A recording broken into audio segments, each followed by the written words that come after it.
Pessoal, vamos entender um pouquinho esse movimento dos juros aí, queda da Selic. Você teve aí uma baita de uma recessão, a inflação está contida aí a um custo enorme para o país, você tem vários programas, é um retrocesso fantástico para que esses cabeças de planilha digam, pô, estamos conseguindo manter a inflação na meta. Mas a queda da taxa Selic, que o Banco Central está derrubando lentamente, relutantemente, ela traz alguns movimentos nos grandes capitais. Na ponta não, porque os bancos não acompanham o custo do dinheiro para o consumidor, para a pequena e média empresa, continua elevado. Mas na ponta, veja bem, os fundos de pensão, eles são obrigados a ter uma rentabilidade aí, no mínimo de 6% ao ano para garantir o pagamento dos benefícios. Então, quando a taxa começa a cair muito, ocorreu um pouco, naquele curto período que a Dilma derrubou as taxas de juros, os fundos, olha, têm dois movimentos. O primeiro é que a rolagem da dívida fica mais barata. Então o Banco Central não tem que colocar um volume maior de títulos para compensar aqueles que estão vencendo. Então sobra dinheiro no mercado. Se tem menos títulos rolando, sobra dinheiro no mercado. E os fundos vão aplicar onde? Os fundos eles buscam preferencialmente infraestrutura, que são projetos de longo prazo com baixo risco. A Dilma começou esse movimento lá, acabou voltando atrás por conta de pressões, um pouco de pressões inflacionárias e muito de pressão do mercado aí. Então, o que acontece hoje, vai acontecer com essa queda da Selic? Uma parte desse recurso não vai para fora, porque lá fora as oportunidades de investimento sem risco são muito baixas, com a taxa de juros deprimida lá fora. Né? Então, em parte, isso aí virá para privatização, em parte para infraestrutura. Esses projetos que estão sendo anunciados, aliás, pela única pessoa competente desse governo, que é aquele ministro Tarcísio aí que está cuidando da infraestrutura. Mas com problemas, porque uma estrada para interessar uma empresa privada depende do movimento da estrada. E essa recessão continuada, aí, esse desaquecimento continuado da economia, derrubou muito esses movimentos nas estradas. Né? E o terceiro ponto vai ser a aquisição de empresas. Você vai ter muito pouco movimento de indústrias aqui pegando dinheiro para ampliar a capacidade, porque você tem uma enorme capacidade ociosa instalada.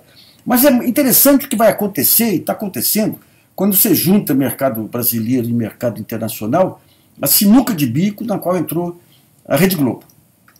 Nós publicamos aí hoje no GGN o último balanço da Globo, que registra, se pegar a central, que é a Globo, que pega a internet, pega algumas empresas do grupo Globo e consolidado, você teve um prejuízo operacional,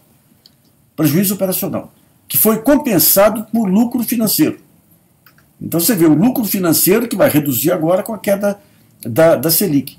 Mas o prejuízo, teve uma redução aí de 40% no faturamento, coisa grande. Agora o ponto central é que toda a aposta da Globo é na Globoplay. A Globoplay é um sistema com o qual ela pretende competir com Netflix, com Amazon e com Apple. E aí você vê o suicídio que é. Você tem estudos conduzidos aí por economistas americanos que mostram, sempre que você reduz taxa de juros, teoricamente você tem um estímulo para as empresas investirem mais na sua atividade. O dinheiro fica mais barato, elas tomam o dinheiro emprestado, vão lá, aplicam na ampliação dos seus negócios. Sempre que os juros caem, a economia real, os ativos, tudo aumenta de preço por algumas razões que eu explico lá no artigo. Mas em outros tempos, então, quando você baixava a taxa de juros, aumentava os investimentos das empresas, aumentando a competitividade delas. Hoje em dia não acontece mais, por conta desses gigantes aí de economia globalizada. Qual que é a lógica lá? Se eu baixo os juros, eu facilito a ampliação dos meus negócios. Só que meus negócios dependem de duas coisas. Depende dos juros baratos e depende de como que meus competidores estão se comportando. E sempre que os juros ficam baratos, quem se beneficia mais rapidamente são os líderes de mercado. Porque eles têm escala, porque são maiores, são líderes, eles conseguem melhores condições de financiamento, dinheiro mais barato, então eles têm vantagens sobre os menores. Então, o que, que acontece, o que está acontecendo no mercado? Com essa vantagem, os menores, com essa desvantagem, os menores olham e falam, não adianta eu querer investir aqui, porque o meu concorrente vai crescer mais ainda do que eu, vai comer o meu mercado. Ou seja, eu sou beneficiado pelas taxas de juros, mas eu sou prejudicado porque o meu concorrente vai ser mais beneficiado do que eu. Então eles saem do mercado, deixam de crescer, e aqueles que crescem, eles se acomodam, porque não tem mais competição. Isso aí está ocorrendo claramente nesse mercado em que a Globo está apostando. Você pega Netflix, pega Uber, Netflix, resultados, rentabilidade muito baixa atualmente. Por quê? Porque eles pegam o lucro, em vez de distribuir o lucro, eles saem investindo na ampliação do número de clientes.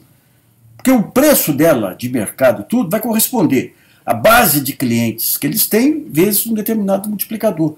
Então, eles, nem que tiver que pegar operações com prejuízo, eles bancam durante algum tempo para poder ganhar público.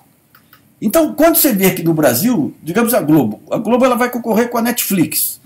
Você pega os resultados da Globo, o total, a receita dela, acho que foi 1 bilhão e 800 milhões, uma coisa assim de receita líquida. Quando você pega Netflix, assim, você vai 10 vezes mais.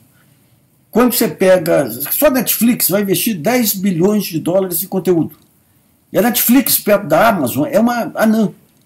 A Amazon tem um faturamento anual de 200 bilhões. Então, o que vai acontecer nesse mercado? Isso aí é um ponto que mostra a dificuldade da Globo. A Netflix, por exemplo, está em todos os países do mundo, menos na China. A Globo está onde? Ela fala para países de língua portuguesa. Ou pode pegar alguns países, aí, alguns públicos aí de imigrantes aí nos Estados Unidos e na Europa, mas minoritário. E os outros estão em todos os lugares do mundo. Mais que isso aí, a Globo, o único setor que ela consegue ter rentabilidade ultimamente aí é venda de conteúdo. A Globosat é venda de conteúdo para terceiros, para NET, para Vivo, ou mesmo lá fora, algumas novelas que vendem lá fora. Então, digamos, com esse modelo, as taxas de juros, e mais ainda, a Globo conseguiu lucro o ano passado por conta de resultado financeiro. Tem um caixa aí de 1 bilhão e tanto que aplica no mercado. Com as taxas de juros caindo, vai ter esse lucro financeiro vai reduzir também.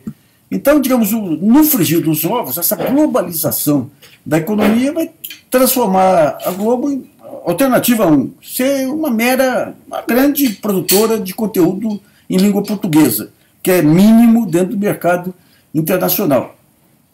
Vai ser absorvida por algum grande grupo. Você vê, nós falamos aqui da Amazon, na Amazon, na Apple, Netflix. A Disney está entrando aí com aqueles filmes dela, um baita do estúdio. A Universal está entrando. Você tem a TNT aí fazendo, adquirindo a Warner. Então, digamos, todo esse processo de fusão e incorporação, a Globo ou vai ter que ser vendida para algum grupo, ou se associar a um desses grupos como minoritária, ou ser uma provedora de conteúdo. E nós temos um governo eleito com um grande apoio aí da mídia, que não está nem um pouco interessado no fortalecimento de grupos nacionais, como está ocorrendo na Europa, com muitos países com legislações para defender os seus contra essa invasão estrangeira. E, finalmente, se você pegar a rapaziada aí, adolescente, pessoas até uns 20 e poucos anos aí, Netflix, Amazon e Apple são marcas muito mais fortes que Globo. Eles já se despregaram da TV aberta aí. E os mais velhos pegam aí pela novela, pelo Jornal Nacional, por algum tipo de jornalismo, mas o público do futuro é um público que já foi conquistado pelos grupos midiáticos internacionais. Então essa é uma faceta interessante de um grupo, a Globo, que apostou na globalização de todos os setores, achando que com a força política dela, ela manteria pelo menos o feudo para o setor de mídia.